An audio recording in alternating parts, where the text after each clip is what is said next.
చరిత్రకు సంబంధించి మనకు రెండు అంశాలు ఉన్నాయి.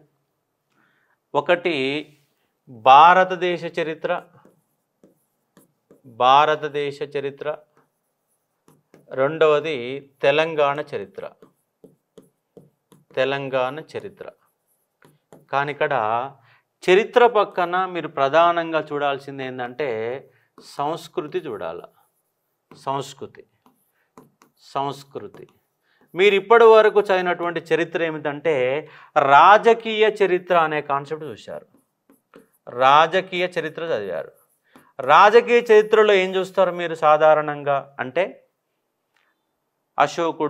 అశోకుడి విజయాలు, అలాగే మౌఢ్య చంద్రగుప్తుడు ఆయన యొక్క విజయాలు, అల్లావుద్దీన్ ఖిల్జీ యొక్క రాజకీయ చరిత్ర, అక్బర్ యొక్క యుద్ధాలు, ఇలాంటి అంశాలు మొత్తంగా చూసి ఉంటారు.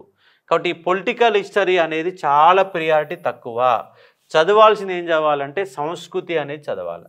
సంస్కృతి అనే పాయింట్ నేపథ్యంలో గ్రూప్ 1 ప్రిలిమ్స్ ప్రిపేర్ కావాలి. Not only group 1 prelims, mains కూడా మీరు చదవాల్సింది, ఫోకస్ చేయాల్సింది ఎక్కడంటే సంస్కృతి పైనే మీరు ఫోకస్ చేయాలి. మరి ఏంటి సంస్కృతి ఏంటి సార్ అంటే మీరు ఏమంటారంటే పదము కల్చర్ సార్ అంటారు. మరి కల్చర్ అంటే ఇంగ్లీష్లో, సంస్కృతి అంటే తెలుగులో. అసలు సంస్కృతి అంటే ఏంది అసలు? సంస్కృతి అంటే ఇక్కడ మీరు ప్రధానంగా 4 అంశాల మీద ఆధారపడి ఉంటుందండి. సాహిత్యం,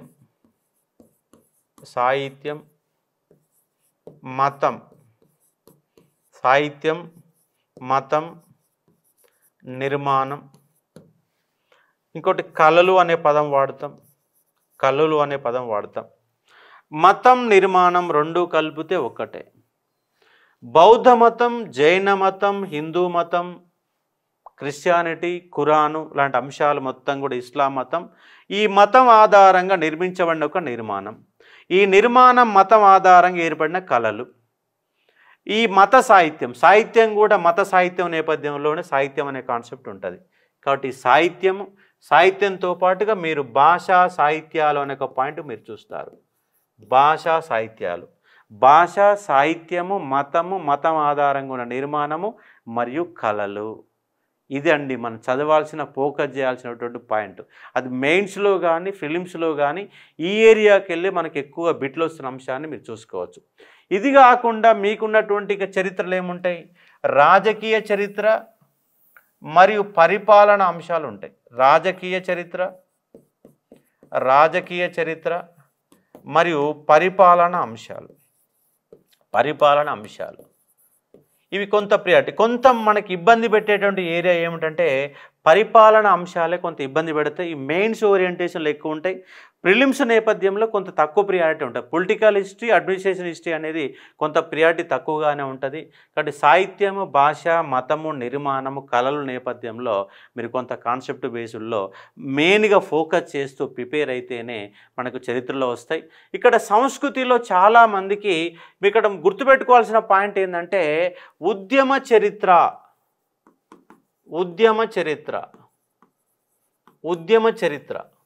ఈ ఉద్యమ చరిత్ర అనేది గ్రూప్ 1 ప్రిలిమ్స్లో లేదు. గ్రూప్ 1 ప్రిలిమ్స్లో ఉద్యమ చరిత్ర లేదు. మూమెంట్ అనే పదం ఇక్కడ లేదు. మెయిన్స్లో ఇది 150 మార్కులు ఉన్నది. 150 మార్కులు ఉంది, కానీ ప్రిలిమ్స్లో మాత్రం ఇది లేదు అన్న ఒక పాయింట్ని అవగాహన చేసుకోవాలి. అయితే కల్చర్లో భాగంగా కొంత మనము క్వశ్చన్లు, అవుట్ ఆఫ్ క్వశ్చన్లు అడుగుతున్నాడు. బతుకమ్మ, బోనాలు, జాతరలు, పండుగలు నేపథ్యంలో కొంత మనం అవగాహన కోసం కొంత చూసుకుంటే సరిపోతుంది.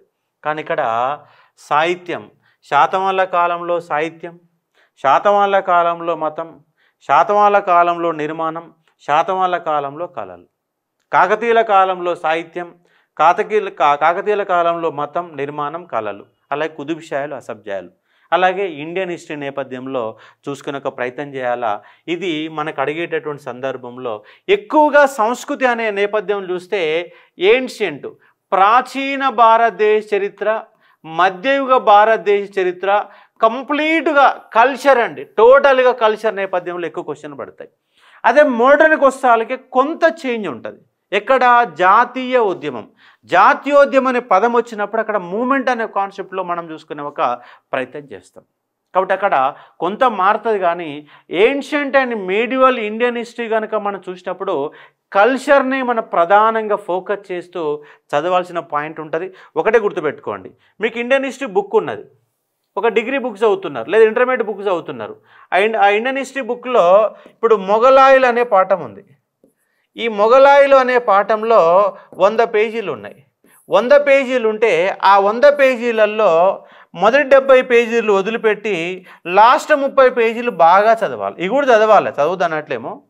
కానీ ఇక్కడ 30 పేజీ లాస్ట్ 30 పేజీలకు వెళ్ళి ఎక్కువ క్వశ్చన్లు పడుతుంది. ఇక్కడ దానితో పాటుగా మతము నిర్మాణం కళల నేపథ్యంలో మహిళలు అనే ఒక పాయింట్ కూడా మీరు యాడ్ చేసుకోవచ్చు. మహిళలు అనే ఒక పదం కూడా మీరు చూసుకోవచ్చు. ఎందుకంటే మహిళా కేంద్రంగానే మొత్తం సమాజం అనేది నిర్మించబడింది. మహిళ అణచివేతకు గురైంది. మహిళ ఎన్ని రకాల అణచివేతలు అంటే ఒక 10 రకాల అణచివేతలు ఉంటాయి. ఒక 10 రకాలుగా అణచివేతలు ఉంటాయి. పుట్టిన కానుంచి గిట్టిన వరకు అన్నీ కూడా అణచివేతలే. మరి ఏమొస్తుంది? పుట్టుకతోనే భ్రూణహత్యలు చేస్తారు. పుట్టుకతోనే చంపేస్తారు. దాన్ని ఏమంటామంటే భ్రూణహత్య అంటున్నాం. పెళ్ళిడు వయసు రాకముందే పెళ్ళిళ్ళు చేస్తారు, బాల్య వివాహాలు అంటున్నాం.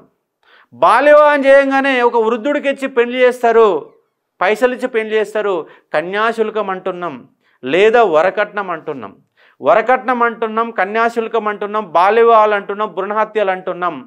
తక్కువ వయసున్నటువంటి స్త్రీని ఎక్కువ ఉన్న పురుషుడికి వివాహం చేస్తారు, కానీ వాడు ముందుగానే చచ్చిపోతాడు. దాన్ని సతీ సహగమనం అంటున్నాము. కొంతమంది మహిళలని ఆలయాలకు వదిలిపెడుతున్నారు. అక్కడ దేవదాసి అంటున్నాం, మాతంగి అంటున్నాం, దేవదాసి అంటున్నాం, మాతంగి అంటున్నాం. ఇవన్నీ కూడా ఒక మహిళ అణచివేత.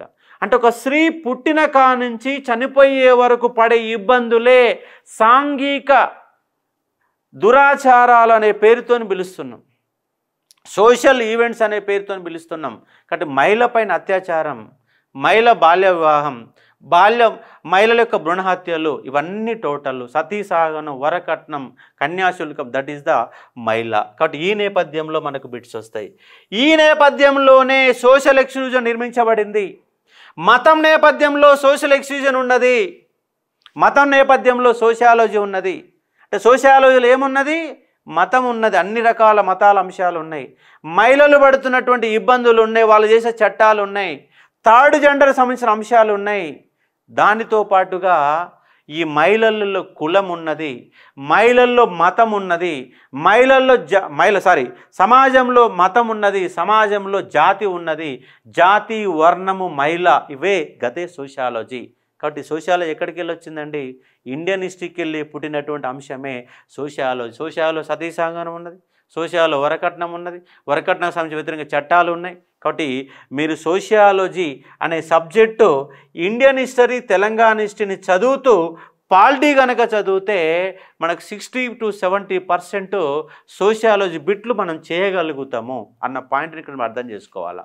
కాబట్టి సబ్జెక్టులను ఇంక్లూడ్ అయి ఉంటాయండి, వేరువేరుగా ఏముండవు, ఇంక్లూడ్ అయి ఉంటుంది. కాబట్టి ఈ నేపథ్యంలో మన కల్చర్ నేపథ్యంలో సబ్జెక్ట్ అనేది చూసిన అంశాన్ని చూసుకోవచ్చు. ఇవాళ మీకు మోడ్రన్ ఇండియన్ హిస్టరీ అనే కాన్సెప్ట్ పైన కొంత అవగాహన ఇచ్చి ఒక చాప్టర్లో భాగంగా కొన్ని క్వశ్చన్లు చూసే ఒక ప్రయత్నం చేద్దాం. ఎందుకంటే ఇవాళ స్టార్టింగ్ కదా, హిస్టరీ వీడియోస్ అన్ని నోట్స్ రాసుకున్న తర్వాత నాకు కొంచెం ధైర్యం వచ్చింది. YouTube okay. కాబట్టి హిస్టరీ ఏం కాదండి, మీకు చెప్తున్నాను కదా, మీరు మ్యాథ్స్ స్టూడెంట్ అయినా, మీరు బయోసైన్స్ స్టూడెంట్ అయినా, మీరు బీకామ్ స్టూడెంట్ అయినా, మీకు హిస్టరీ ఏం తెలియకపోయినా నా క్లాస్ వినండి. నా క్లాస్ బోరు కొట్టదు. మీకు బోరు కొట్టకుండా పాఠం చెప్పడం నాకు తెలిసినటువంటి ఒక విద్య. నాకు ఉన్నట్టు అంశాలు ఏంటంటే సబ్జెక్ట్ ఎవరైనా చెప్తారు, కానీ అక్కడ బోరు కొట్టకుండా అర్థమయ్యే విధంగా సబ్జెక్ట్ అనేది మనది ఉంటుంది. కాబట్టి చరిత్రను care of address Ashok online academy, తక్కువ ఫీజులతో అందజేసిన అకాడమీ కూడా మనదే. కాబట్టి మీకు హిస్టరీ అనే దాని మీద మీ యొక్క భయాన్ని పోగొడతా మీకున్న క్లాసెస్ నాకు దయచేసి క్లాసెస్ వినండి. ఓపికతో క్లాస్ చేసుకొని వింటే మీ క్లాస్ అనేది అద్భుతంగా అర్థమైంది. కాబట్టి అర్థం చేసుకోవచ్చు.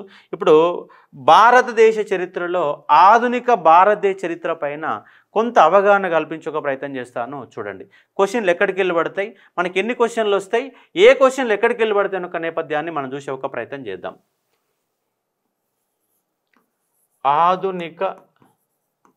ఆధునిక భారతదేశ చరిత్ర. భారతదేశ చరిత్ర, మోడ్రన్ ఇండియన్ హిస్టరీ.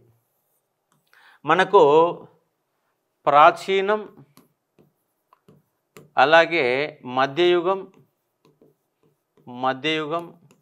మరియు ఆధునికం, 3 భాగాలు ఉంది. ఆధునికం ఉన్నది. ప్రాచీనం అంటే ఎప్పుడు? ప్రాచీనం అంటే ఇక్కడ ఎంత అంటే ఎంతైనా ఉండొచ్చు, కొన్ని లక్షల సంవత్సరాల నుంచి, కొన్ని లక్షల సంవత్సరాలు ఎంతైనా ఉండొచ్చు. కాబట్టి ఇది అక్కడి నుంచి క్రీస్తు శకం 8వ శతాబ్దం వరకు, 8వ శతాబ్దం వరకు ఉన్న చరిత్ర. ఇక్కడ ఎంత? క్రీస్తు పూర్వం. ఎంత క్రీస్తు పూర్వం? కొన్ని లక్షల సంవత్సరాలు ఉండొచ్చు. దాన్ని మనం శిలాయుగం అనే నేపథ్యంలో చూస్తాం. 8వ శతాబ్దం వరకు ఉన్న నేపథ్యాలు చూస్తాం. అలాగే మధ్యయుగం ఎప్పటి నుంచి? క్రీస్తు శకం 8వ శతాబ్దం నుంచి 18వ శతాబ్దం వరకు ఉన్న దాన్ని మధ్యయుగం అంటాం.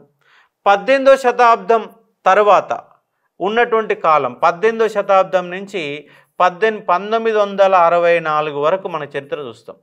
లేదు అప్పటి వరకు అంటే 1947 వరకు చూస్తాం. ఇది ఉన్నటువంటి హిస్టరీని ఆధునికంగా మనం పిలుస్తూ ఉన్నాం.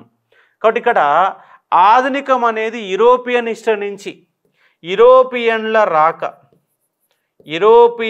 రాక నుంచి మనకు సబ్జెక్ట్ అనేది మొదలవుతుంది. యూరోపియన్ల రాక అని సబ్జెక్ట్ మొదలవుతుంది. కాబట్టి ఇక్కడ మనకు కొంచెం సబ్జెక్టు డిఫరెంట్గా ఉంటుంది.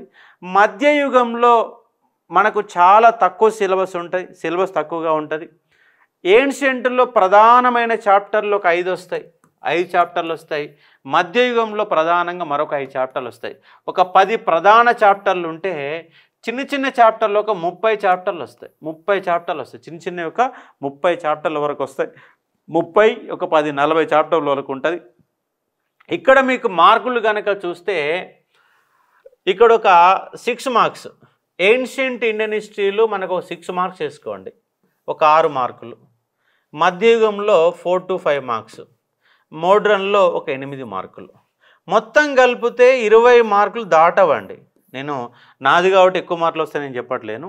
20 లోపే, బిలో 20 మార్క్స్ గ్రూప్ 1 ప్రిలిమ్స్లో వస్తే, అదే మీకు గ్రూప్ 2కి వస్తే వాళ్ళకి 40 మార్కులు అవుతాయి. ఎందుకంటే గ్రూప్ 2లో పేపర్ 1లో ఇండియన్ హిస్టరీ ఉంటుంది, పేపర్ 2లో ఇండియన్ హిస్టరీ ఉంటుంది. లాస్ట్ టైం 2016లో జరిగిన గ్రూప్ 2 ఎగ్జామ్లో మనకు టోటల్ ఇండియన్ హిస్టరీకి వెళ్ళి 41 మార్క్స్ వచ్చినాయి. 41 మార్క్స్ వచ్చిన అంశాన్ని ఇక్కడ అర్థం చేసుకోవచ్చు. దీంట్లో మోడర్న్ పార్ట్ అనేది కొంత ఎక్కువగా వస్తుంది, మీడివల్ కొంత తక్కువ వస్తుంది, ఏన్షియంట్ కూడా దాదాపుగా సరిసమానంగా వస్తుంది. మోడర్న్ ఇండియన్ హిస్టరీలో కొంత ఎక్కువ మార్కులు వస్తాయన్న అంశాన్ని ఇక్కడ మీరు అవగాహన చేసుకునే ఒక ప్రయత్నం చేయవచ్చు. ఇప్పుడు మరి ఆధునికంలో ఏం చదవాలా అంటే కూడా కాన్సెప్ట్ చూడండి. ఆధునిక భారతదేశ చరిత్రలో ఏం చదవాలని ఒకసారి కనుక చూస్తే, ఆధునికంలో చదవాల్సిన అంశాలు, ఒకటి ప్రధానంగా మీరు చదవాల్సినవి గ్రంథాలు 1 మార్క్ వస్తుంది. రెండవది సంస్థలు. మూడవది పత్రికలు. నాలుగవది క్రోనాలజీ.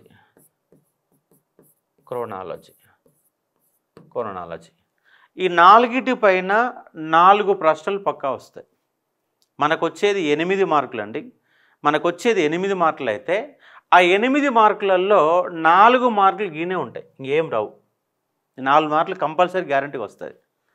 ఏ ఎగ్జామ్ అనేది తీసుకోండి కంపల్సరీగా మనకు రావడానికి అవకాశం ఉంటుంది. కాబట్టి అర్థం చేసుకునే ఒక ప్రయత్నం చేయవచ్చు. మరి ఇదేంటిది? క్రోనాలజీ ఏంటిది? కాలక్రమ పట్టిక. మీకు ఒక క్వశ్చన్ చెప్తాను చూడండి. ఈ క్వశ్చన్లో ఈ విధంగా, ఎందుకంటే నిన్న మీరు గ్రూప్ 4 ఎగ్జామ్ కనుక మీరు చూస్తే, సార్ నాది ఫోన్ పట్టుకురమ్మా.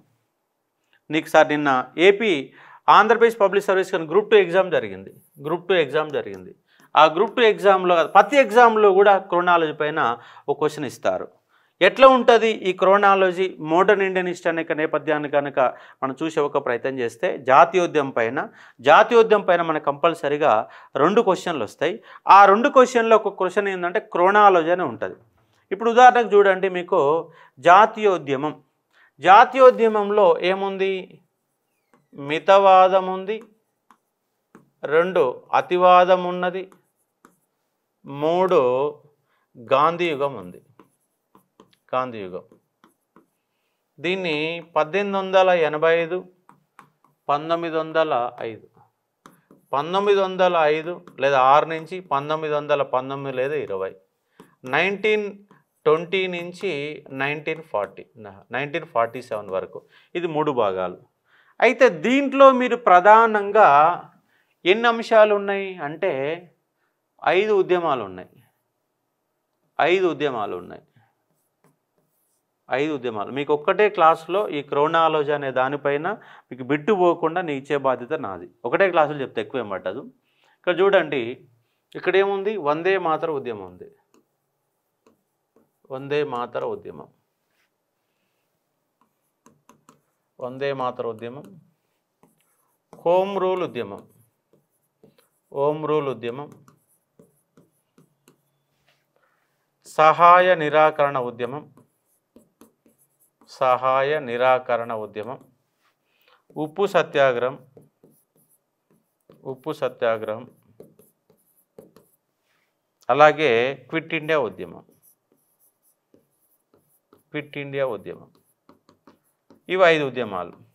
ఇప్పుడు క్వశ్చన్ ఏమొస్తుంది అంటే ఈ వందే మాతర ఉద్యమం మధ్య హోమ్ రూల్ ఉద్యమం మధ్య ఒక 4 సంఘటనలు ఉంటాయి, ఒక 4-5 సంఘటనలు ఉంటాయి. హోమ్ రూల్ ఉద్యమం సహాయ నిరాకరణ మధ్య ఒక 3-4 సంఘటనలు ఉంటాయి. వీటి మధ్య ఒక 4 సంఘటనలు ఉంటాయి. వీటి మధ్య ఒక 4 సంఘటనలు ఉంటాయి. ఇవి గుర్తుపెట్టుకుంటే ఒక మార్క్ మనకు వచ్చేస్తుంది. ఉదాహరణకు ఇక్కడ హోమ్ రూల్ ఉద్యమం సహాయ నిరాకరణ ఉద్యమం ఏమో ఉన్నాయి.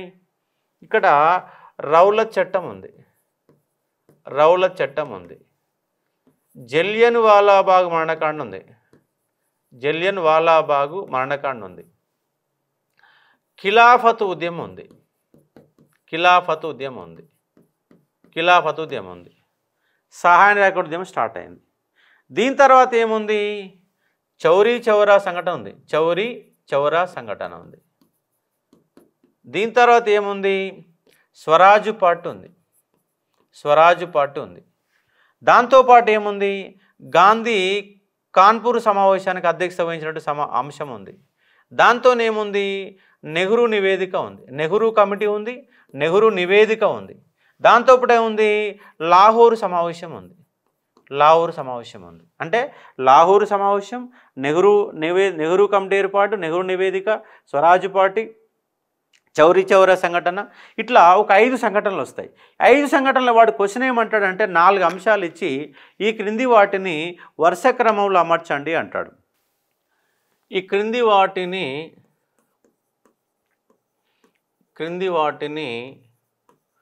వరుస క్రమంలో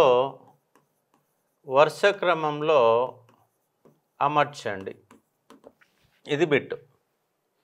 ఇక్కడ ఏమి ఇచ్చాము, ఏ ఇర్విన్ ఒప్పందం, ఇర్విన్ ఒప్పందం, ఇర్విన్ ఒప్పందం. బి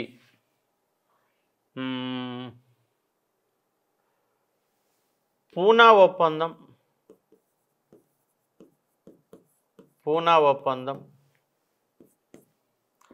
లాహోరు సమావేశం, లాహోరు సమావేశం. డి రెండో రౌండ్ టేబుల్ సమావేశం, రెండో రౌండ్ టేబుల్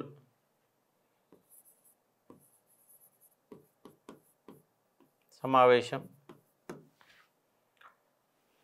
అలాగే ఇప్పుడు ఎందుకంటే 5 ఆప్షన్లు కూడా ఇస్తూ ఉన్నాడు, 5 ఆప్షన్లు కూడా ఇవ్వడానికి అవకాశాలు ఎక్కువ ఉంటాయి కాబట్టి అర్థం చేసుకోవచ్చు. అలాగే దండి సత్యాగ్రహం, దండి సత్యాగ్రహం.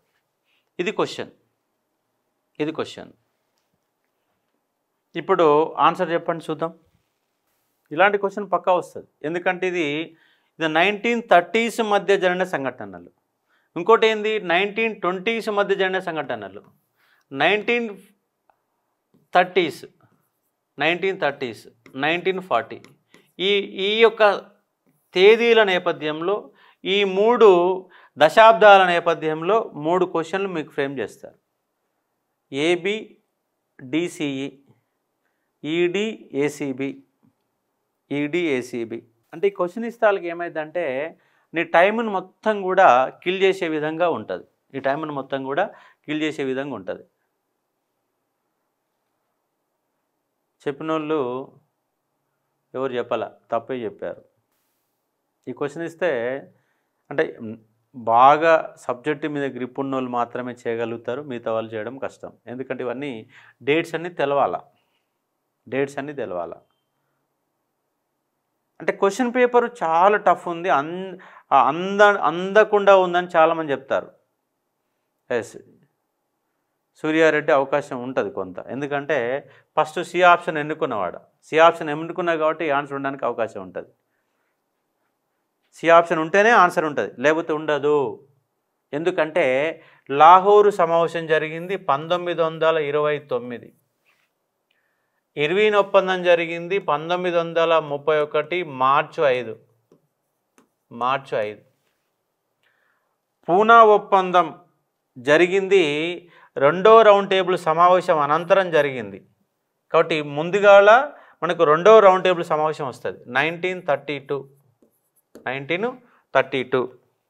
సమావేశం తర్వాత, రెండో రౌండ్ టేబుల్ సమావేశం తర్వాతనే మనకు ఏమింది రిజర్వేషన్ల అంశం మనకు వచ్చింది. ఆ రిజర్వేషన్ అంశం తర్వాతనే మనకి ఇక్కడ గాంధీ మధ్య అంబేద్కర్ మధ్య ఒప్పందం జరిగింది, పూనా ఒప్పందం జరిగింది. కాబట్టి ఇక్కడ దండి సత్యాగ్రహం ఎప్పుడు 1930 మార్చి 12. ఇప్పుడు ఆన్సర్ ఏమొచ్చింది మనకు, ఫస్ట్ లాహోర్ సమావేశం సి రావాలా, తర్వాత ఈ రావాలా, తర్వాత ఇర్విన్ ఒప్పందం జరిగిన తర్వాత ఇర్విన్ ఒప్పందం ప్రకారమే రెండో రౌండ్ టేబుల్ సమావేశానికి మహాత్మా గాంధీ హాజరవుతాడు. మహాత్మా గాంధీ హాజరైన తర్వాతనే మనకు కమ్యూనల్ అవార్డు వచ్చింది. కమ్యూనల్ అవార్డు కారణంగా మహాత్మా గాంధీ నిరాహార దీక్ష మొదలు పెడితే అప్పుడు మన అంబేద్కర్ మధ్య ఇద్దరి మధ్య ఒప్పందం జరిగింది. సిఈఏడిబి ఎంతమంది చెప్పారు ఇక్కడ, సిఈ ఎవరు చెప్పాలా, నాకు ఇక్కడ వచ్చారు సిఈఏడిబి. ఓకే, ఇక్కడ చివరిగా గోపాల్ చెప్పాడు. ఇట్లా మనకు క్వశ్చన్ పడుతుంది. ఇది ఎప్పుడు 1930s కాడ జరిగినట్టు ఒక సంఘటన నేపథ్యంలో మీరు చూసుకునే ఒక ప్రయత్నం చేయవచ్చు. ఇలాంటి క్వశ్చన్లు పడ్డప్పుడు ఏంటంటే మనకు ఎక్కువ మంది ఈ క్వశ్చన్ మిస్ చేస్తారు. అందుకే నేను ఏం చేస్తాను అంటే మీకు ఈజీ వేలో ఇక్కడ ఒక 2 hours క్లాస్ చెప్పేస్తే మోడర్న్ ఇండియా మీద ఒక 2 hours కనుక గట్టిగా తీసుకుంటే అక్కడ వచ్చే 2 బిట్లు మీరు సింపుల్ చేయగలుగుతారు. అంటే ఇక్కడ కొంచెం సింపుల్గా టెక్నిక్ ప్రకారం అంటే మనం ఏం చేయాలా, మీకు చెప్పేటప్పుడే 1920s అనే ఒక డేట్ వేస్తే ఇక్కడ 1920 అనే ఒక డేట్ వేసి మనకు ఒక పట్టిక ఇస్తే, ఒక పట్టిక మాదిరిగా వర్సమ్మడి కనుక మీకు చెప్పేస్తే ఓహో దీని తర్వాత ఇది అని ఒక నేపథ్యంలో అర్థం చేసుకోవడానికి అవకాశం ఉంది. నిన్న మీకు ఏబిపిఎస్సి గ్రూప్ 1 ప్రిలిమ్స్ వచ్చింది, మీకు చెప్తాను. క్రిప్స్ కమిషన్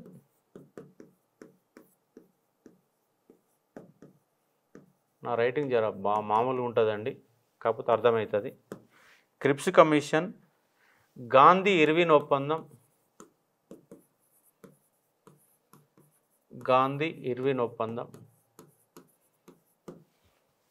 అదే మాదిరిగా చౌరీ చౌరా సంఘటన,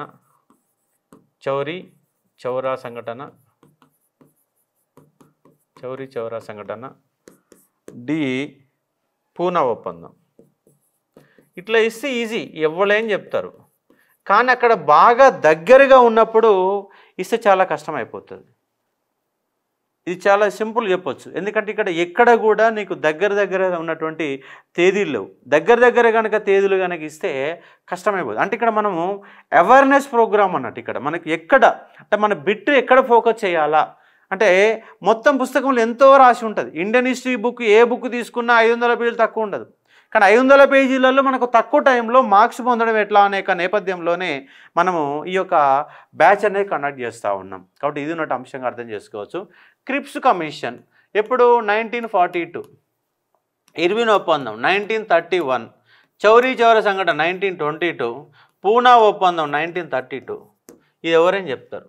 కాబట్టి ఇది ఉన్నటువంటి సందర్భం. ఫస్ట్ ఏం వచ్చింది ఇక్కడ, సి వచ్చింది, తర్వాత ఏముంది, బి వచ్చింది, సి, తర్వాత బి వస్తుంది, తర్వాత డి, తర్వాత ఏ, సిబిడిఏ.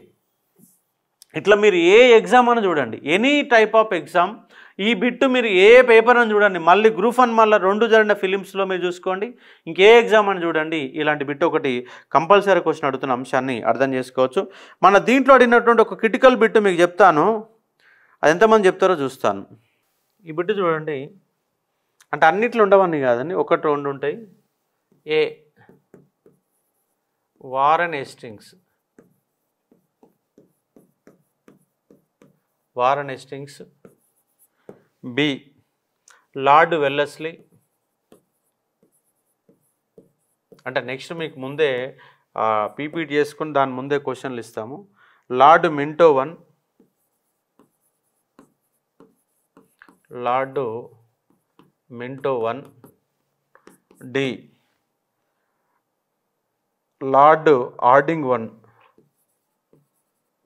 Lord Hardinge 1. ఇది నెక్స్ట్ ఇక్కడ ఏమి ఇచ్చారంటే 1, 2, 3, 4 మోడర్న్ ఇండియన్ హిస్టరీలో ఉన్నటువంటి సాల్బాయి సంధి, సాల్బాయి సంధి. రెండోది బస్సెయిన్ సంధి, బస్సెయిన్ సంధి. అలాగే అమృత్సర్ సంధి, అమృత్సర్ సంధి. అలాగే లాహోర్ సంధి, లాహోర్ సంధి. వీటిని ఏం చేయాలా, జతపరచాలా. చూడండి ఎంత టఫ్ బిట్టో చూడండి. ఇది మీకు Warren Hasting, lord Wellesley, lord Minto, lord Hardinge, ఇక్కడ గవర్నర్ జనరల్స్ ఇచ్చారు, ఇక్కడ సంధులు ఇచ్చారు, సంధులు ఇచ్చారు. అంటే ఇక్కడ నీ కాన్సెప్ట్ ఏమి ఆడాలా, ఎవరైనా దీనికి ఆన్సర్ చెప్తారా ప్లీజ్? ఆ బిట్టులో ఉన్న అంతర్దార్థం ఏందో చెప్పే ప్రయత్నం చేయాలి.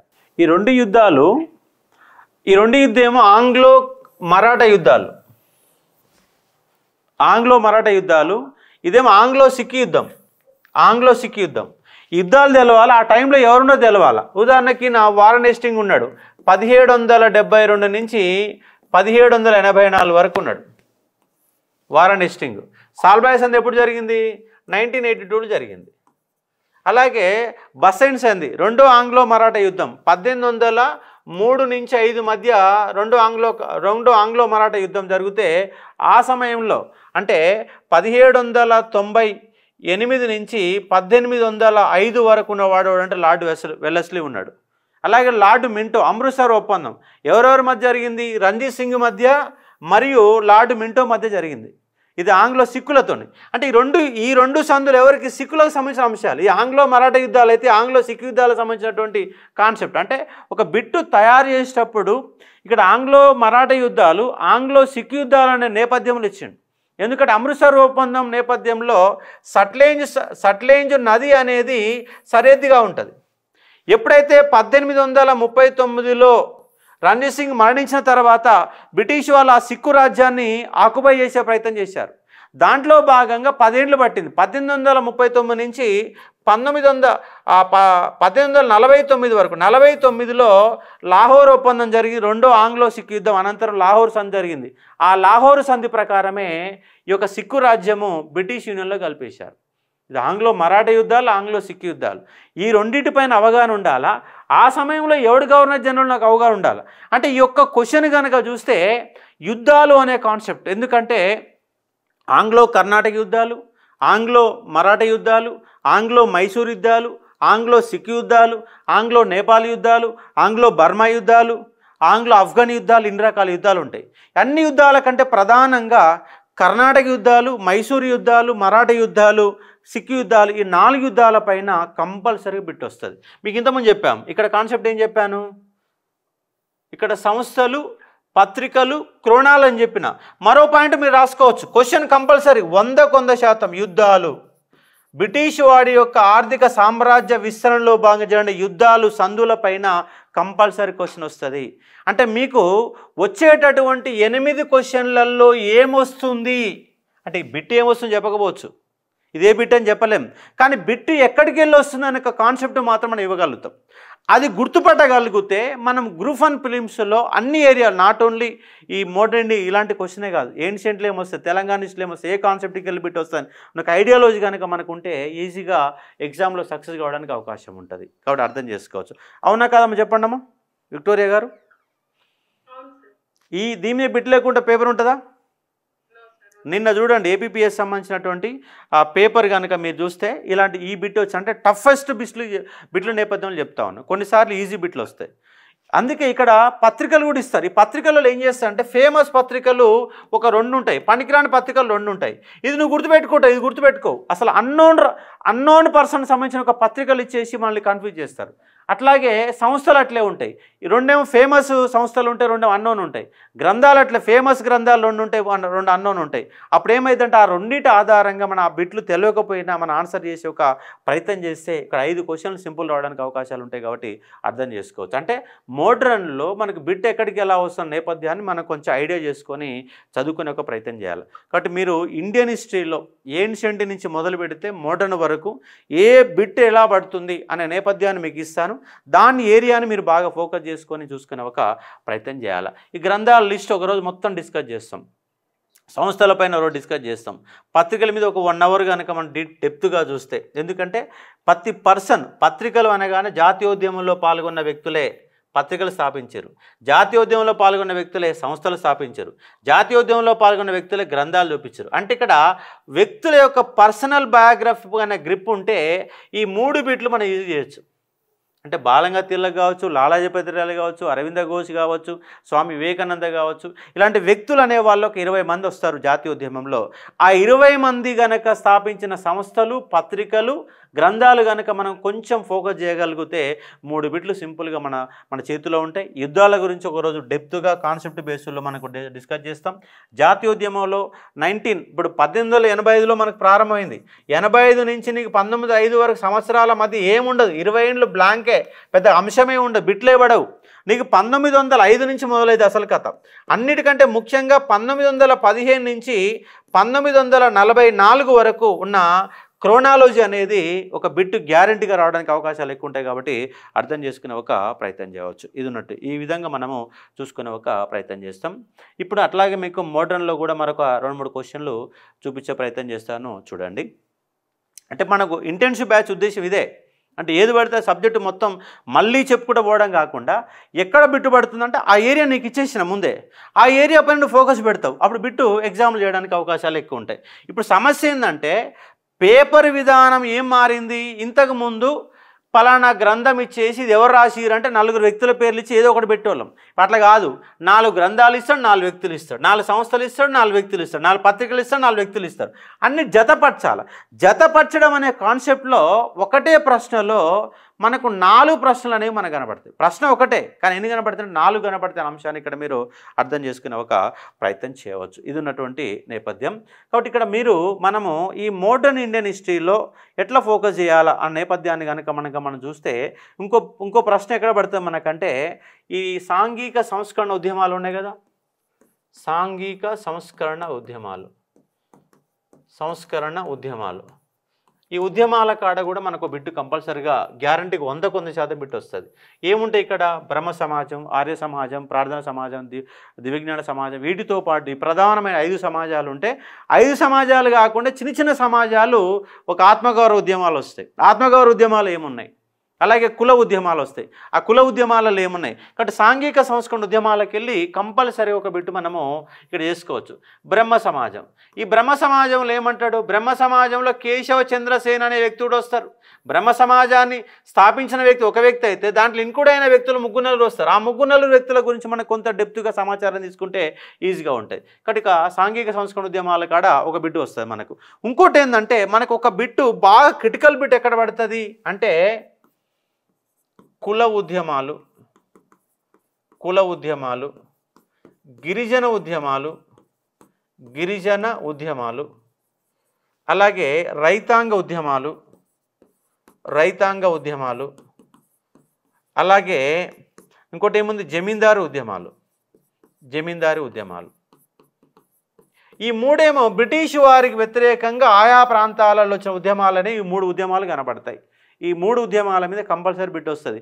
ఈ బిట్ వచ్చిందంటే 99% బిట్ ఎవడు పెట్టాడు. కానీ ఇక్కడ ఈ కాన్సన్ట్రేషన్ మనం చేయాలి. ఒక బిట్ ఇక్కడ మిస్ అవుతుంది, ఒకటి ఇక్కడ బిట్ పడుతుంది.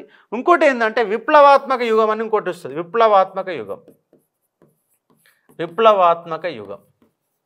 ఈ విప్లవాత్మక యుగంలో మనకు 1898 నుంచి మొదలు పెడితే 1898 నుంచి 1920 వరకు ఒక దశగా, 1920 నుంచి 1947 వరకు రెండో దశగా 2 అంశాలు చూస్తాం. ఇక్కడ భగత్ సింగ్ కావచ్చు, రాజ్గురు కావచ్చు, సుభాష్ చంద్రబోస్ కావచ్చు.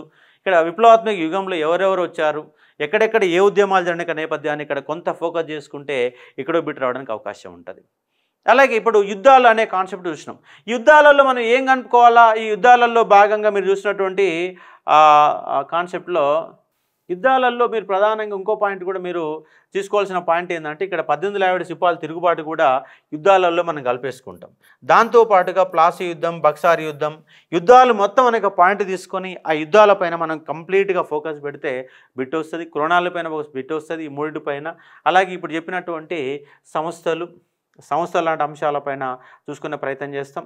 దాంతోపాటుగా మరొక చిన్న పాయింట్ ఏముంటుందంటే యూరోపియన్ల యొక్క రాక నేపథ్యంలో కూడా కొన్ని పాయింట్ రావడానికి అవకాశాలు ఎక్కువ ఉంటాయి కాబట్టి అర్థం చేసుకునే ఒక ప్రయత్నం చేయవచ్చు. అంటే మొత్తంగా మోడర్న్ ఇండియన్ హిస్టరీలో యూరోపియన్ల రాక నుంచి మనం మొదలు ఒక పాయింట్ ఆఫ్ తీసుకుంటే దాని తర్వాత వచ్చిన యూరోపియన్లలో ప్రధానంగా చిట్ట చివరిగా మిగిలినటువంటి ఒక రాజ్యం ఏంటంటే బ్రిటిష్. అంటే ఇక్కడ కాన్సెప్ట్ ఏంది, యూరోపియన్ల రాక. ఈ రాకలో మనకు 5 దేశాలు వచ్చినాయి. 5 దేశాలకు సంబంధించిన స్థావరాలు ఏంటి, ఆ స్థావరాలు తూర్పు తీరంలో ఉన్నాయా, పశ్చిమ తీరంలో ఉన్నాయా, నేపథ్యం వాళ్ళు నిర్మించినటువంటి కోటలు ఏంటి అనే నేపథ్యంలో యూరోపియన్ల రాక నేపథ్యంలో చూస్తాం. యూరోపియన్లు వచ్చారు, అందరూ పోయారు, మిగిలినోడు బ్రిటిష్ వాడు. ఈ బ్రిటిష్ వాడు ఏంటంటే సామ్రాజ్య విస్తరణ చేసిండు.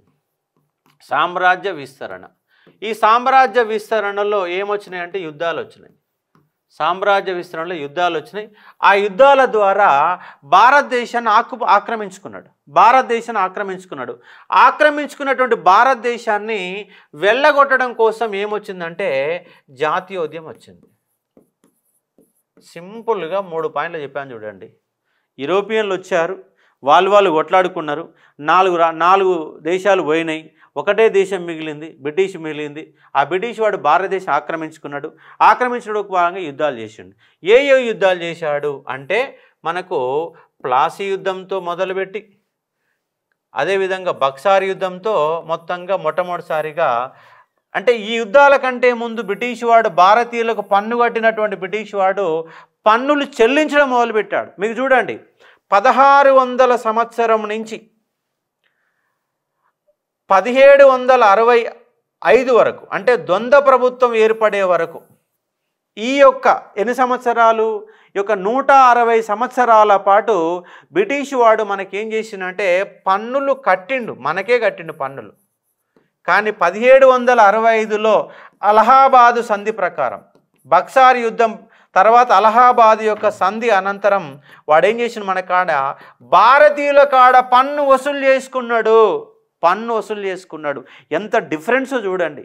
కాబట్టి ఈ యొక్క ఎక్కడి నుంచి ఈ యొక్క ఆంగ్లో కర్ణాటక యుద్ధాల నుంచి మొదలు పెడితే కాబట్టి ఆంగ్లో కర్ణాటక యుద్ధాలు, ఆంగ్లో మైసూర్ యుద్ధాలు, ఆంగ్లో మరాఠా యుద్ధాలు, ఆంగ్లో సిక్కు యుద్ధాలు. ఈ 4 ప్రధాన యుద్ధాలు. కర్ణాటక యుద్ధాలు 3 ఉన్నాయి, మైసూర్ యుద్ధాలు 4 ఉన్నాయి, మరాఠా యుద్ధాలు 3 ఉన్నాయి, సిక్కు యుద్ధాలు 2 ఉన్నాయి. 4, 3, 7, 3, 10, 12. ఈ 12 యుద్ధాల యొక్క పట్టిక కనుక మనకు అవగాహన ఉండి దానితో పాటుగా 1857 యుద్ధాల అనంతరం మొత్తంగా జరిగిన తిరుగుబాటే మొట్టమొదటిసారి మొదలైంది 1857 సిపాయిల తిరుగుబాటు. దానితో కొంత వెనకబడినటువంటి బ్రిటిష్ వాడు భారతీయులను మచ్చిక చేసుకునే ప్రయత్నం చేశాడు. దానిలో భాగంగా భారతీయులు ఏం చేశారంటే బ్రిటిష్ వారిని వెళ్ళగొట్టడం కోసం జాతీయోద్యమం మొదలుపెట్టారు. ఈ జాతీయోద్యమాన్ని మనం 4 భాగాలు చేయాలి. 3 భాగాలు అంటారు అందరూ, నేనేమంటా అంటే 4 భాగాలు అంట. ఏమిటంటే జాతీయ సంస్థలు. మన 1885 కంటే ముందు వివిధ రకాల వ్యక్తులు వివిధ రకాల సంస్థలు స్థాపించారు. ఈ సంస్థల పైన ఒక క్వశ్చన్ గ్యారంటీ, 100% గ్యారంటీ. మీరు చూడండి, ఎంతమంది చెప్పాను కదా, సంస్థల మీద సంస్థలు వస్తాయి. దాని తర్వాత మితవాదం, అతివాదం, అలాగే గాంధీ యుగం, 4 యుగాలు. ఈ జాతీయవాద సంస్థలు ఎప్పటి నుంచి 1838 నుంచి, అంటే 1857 అనుకో, అక్కడి నుంచి 1885, అంటే జాతీయ కాంగ్రెస్ కంటే ముందున్నటువంటి సంస్థలు ఎవరెవడు ఏ సంస్థలు ఏర్పాటు చేసిన ఒక పాయింట్ పైన ఒక మార్క్ గ్యారంటీగా వస్తుంది. మితవాదం అంత ఇంపార్టెంట్ ఏమి కాదు, పెద్ద బిట్లు ఏం పడట్లేవు. కానీ మితవాదులు అనేవాళ్ళు కొన్ని పత్రికలు స్థాపించారు, కొన్ని గ్రంథాలు రాశారు, కొన్ని జాతీయ కాంగ్రెస్ సమావేశాలకు అధ్యక్షత వహించాలనే కాన్సెప్ట్తో కనుక చూసుకుంటే ఈజీగా అయిపోతాయి కాబట్టి అర్థం చేసుకోవచ్చు. ఇది అంటే ఈజ్ అ పొలిటికల్ ఇష్యూ నేపథ్యంలో ఇదంతా ఒక విధంగా ఒక ఉద్యమ నేపథ్యంలో, ఒక జాతీయోద్యమ నేపథ్యంలో ఈ కాన్సెప్ట్ ఒక సిస్టమేటిక్గా జరిగింది. సిస్టమేటిక్ జరిగిన అంశాన్ని ఇక్కడ అర్థం చేసుకునే ఒక ప్రయత్నం చేయవచ్చు. ఎటుపోయింది అది, ఇది యూరోపియన్ల రాక, ఇది ఒక కాన్సెప్ట్. ఈ కాన్సెప్ట్తో పాటుగా మీరు చూసే ఒక పాయింట్ ఏంటి అని ఒక నేపథ్యం కనుక చూస్తే, ఇప్పుడు ఈడ ఉన్నాయి, ఏమున్నాయి, జాతీయవాద సంస్థలు, మితవాదం. ఇవి కాకుండా మీరు మోడర్న్ ఇండియన్ హిస్టరీలో ఏం చూస్తున్నారు ఇక్కడ అంటే, ఇవి ఏది, సాంఘిక సంస్కరణ ఉద్యమాలు.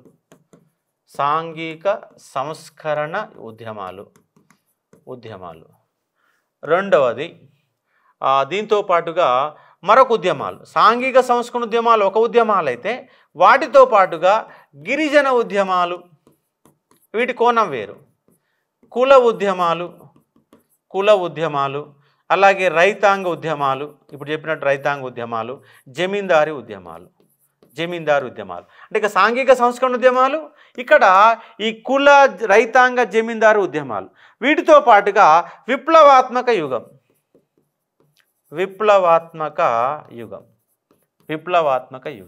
అంటే ఈ ఏరియాలలో కొంత ఇక్కడ మనం కన్ఫ్యూజ్ గురై డిస్టర్బెన్స్ అయ్యే అవకాశాలు ఉంటాయి. ఈ ఏరియాస్ పైన మనం కొంత ఫోకస్ చేయాలి. ఇదంతా పొలిటికల్ హిస్టరీ.